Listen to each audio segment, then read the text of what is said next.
जया एकादशी। युधिष्ठिर ने भगवान श्री कृष्ण से पूछा, भगवन कृपा करके यह बताइए कि माघ मास के शुक्ल पक्ष में कौन सी एकादशी होती है, उसकी विधि क्या है तथा उसमें किस देवता का पूजन किया जाता है।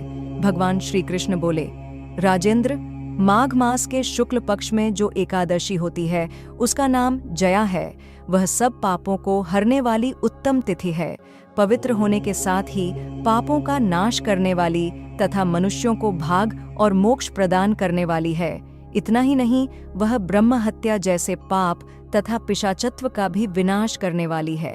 इसका व्रत करने पर मनुष्यों को कभी प्रेतयोनि में नहीं जाना पड़ता। इसलिए राजन, प्रयत्न पूर्वक जया नाम की एकादशी का व्रत करना चाहिए। एक समय की बात है, स्वर्गलोक में देवराज इंद्र राज्य करते थे। देवगण पारिजात वृक्षों से युक्त नंदनवन में अप्सराओं के साथ विहार कर रहे थे। 50 करोड़ गंधर्वों के नायक देवराज इंद्र ने स्वेच्छानुसार वन में विहार करते हुए हर्ष के साथ नृत्य का आयोजन किया। गंधर्व उसमें गान कर रहे थे, जिनमें पुष्पदंत, चित्रसेन तथा उसका पुत्र, ये 3 प्रधान थे। चित्रसेन की स्त्री का नाम मालिनी था। मालिनी से एक कन्या उत्पन्न हुई थी जो पुष्पवंती के नाम से विख्यात थी। पुष्पदंत गंधर्व का एक पुत्र था जिसको लोग माल्यवान कहते थे। माल्यवान पुष्पवंती के रूप पर अत्यंत मोहित था। ये दोनों भी इंद्र के संतोषार्थ नृत्य करने के लिए आए थे। इन दोनों का गान हो रहा था। इनके साथ अप्सराएं भी थीं। परस्पर अनुराग के कारण ये दोनों मोह के वशीभूत हो गए। चित्त में भ्रांति आ गई, इसलिए वे शुद्ध गान न गा सके।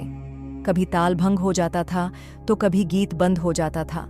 इंद्र ने इस प्रमाद पर विचार किया और इसे अपना अपमान समझकर वे कुपित हो गए।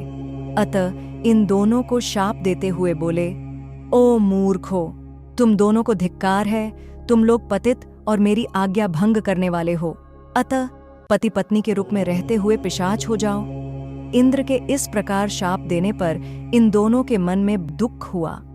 वे हिमालय पर्वत पर चले गए और पिशाचयोनि को पाकर भयंकर दुख भोगने लगे। शारीरिक पातक से उत्पन्न ताप से पीड़ित होकर दोनों ही पर्वत की कंधराओं में विचरते रहते थे। एक दिन पिशाच ने अपनी पत्नी पिशाची से कहा, हमने कौन सा पाप किया है जिससे यह पिशाचयोनि प्राप्त हुई है? नरक का कष्ट अत्यंत भयंकर है तथा पिशाचयोनि भी बहुत दुख देने वाली है। अतः पूर्ण प्रयत्न करके पाप से बचना चाहिए। इस प्रकार चिंतामग्न होकर वे दोनों दुख के कारण सूखते जा रहे थे। दैव योग से उन्हें माघ मास के शुक्ल पक्ष की एकादशी की तिथि प्राप्त हो गई। जया नाम से विख्यात वह तिथि सब तिथियों में उत्तम है।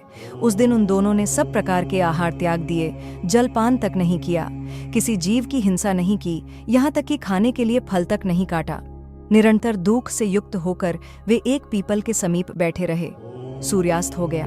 उनके प्राण हर लेने वाली भयंकर रात्रि उपस्थित हुई। उन्हें नींद नहीं आई। वे रत या और कोई सुख भी नहीं पा सके। सूर्योदय हुआ, द्वादशी का दिन आया। इस प्रकार उस पिशाच दंपति के द्वारा जया के उत्तम व्रत का पालन हो गया। उन्होंने रात में जागरण भी किया था। उस व्रत के प्रभाव से तथा भगवान विष्णु की शक्ति से उन दोनों का पिशाचत्व दूर हो गया। पुष्पवंती और माल्यवान अपने पूर्व रूप में आ गए। उनके हृदय में वही पुराना स्नेह उमद्दार रहा था। उनके शरीर पर पहले जैसे ही अलंकार शोभा पा रहे थे। वे दोनों मनोहर रूप धारण करके विमान पर बैठे और स्वर्गलोक में चले गए। वहां देवराज इंद्र के सामने जाकर दोनों ने प्रसन्नता के साथ उन्हें प्रणाम किया।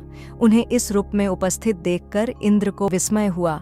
उन्होंने पूछा, बताओ, किस पुण्य के प्रभाव से तुम दोनों का पिशाचत्व दूर हुआ है? तुम मेरे शाप को प्राप्त हो चुके थे, फिर किस देवता ने तुम्हें उससे छुटकारा दिलाया है?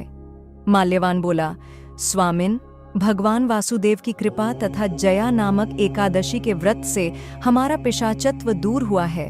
इंद्र ने कहा, तो अब तुम दोनों मेरे कहने से सुधापान करो। जो लोग एकादशी के व्रत में तत्पर और भगवान श्री कृष्ण के शरणागत होते हैं, वे हमारे भी पूजनीय होते हैं। भगवान श्री कृष्ण कहते हैं, राजन, इस कारण एकादशी का व्रत करना चाहिए। नृपश्रेष्ठ, जया ब्रह्महत्या का पाप भी दूर करने वाली है। जिसने जया का व्रत किया है उसने सब प्रकार के दान दे दिए और संपूर्ण यज्ञों का अनुष्ठान कर लिया। इस महात्म्य के पढ़ने और सुनने से अग्निष्टोम यज्ञ का फल मिलता है।